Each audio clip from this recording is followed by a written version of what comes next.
नमस्कार, भाऊचा खेळ या चॅनल मध्ये आपले मनापूर्वक स्वागत करत आहे मी। आज आपण आहे प्रथमेश कांबळे याच्या बरोबर आणि हे गाव आहे घोडेगाव, तालुका जामखेड, जिल्हा अहमदनगर। हे बघा, हे क्यूब आहे, हे पूर्णपणे सगळे कलर याचे बरोबर आहेत। आता हे क्यूब मी इकडे तिकडे पांगवतोय, त्याच्याकडे टॅलेंट आहे। आपण ते टॅलेंटची आपण एक परीक्षा बघतोय की ते तो सॉल्व करेल की नाही करेल।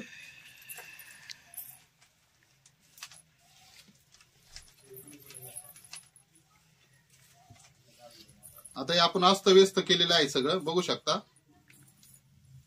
सगळं काही दूर दूर आहेत, क्यूब सगळं पांगवलेलं आहे आपण। आता आपण तो किती मिनिटात सॉल्व करतोय ते बघूया। टाइमर स्टार्ट कर, सॉल्व लावल ना मी व्हिडिओ मध्ये।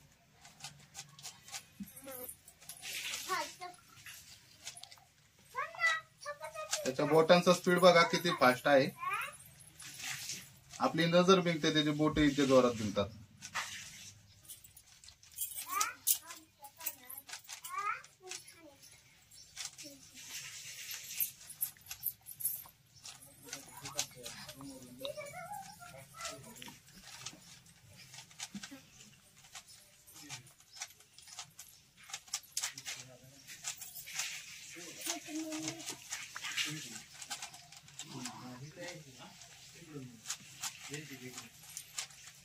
क्यूबवर झूम कर।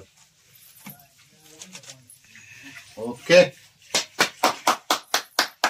बघा, पाहू शकता सगळं क्यूब सोडवलेलं आहे। कॉंग्रॅच्युलेशन।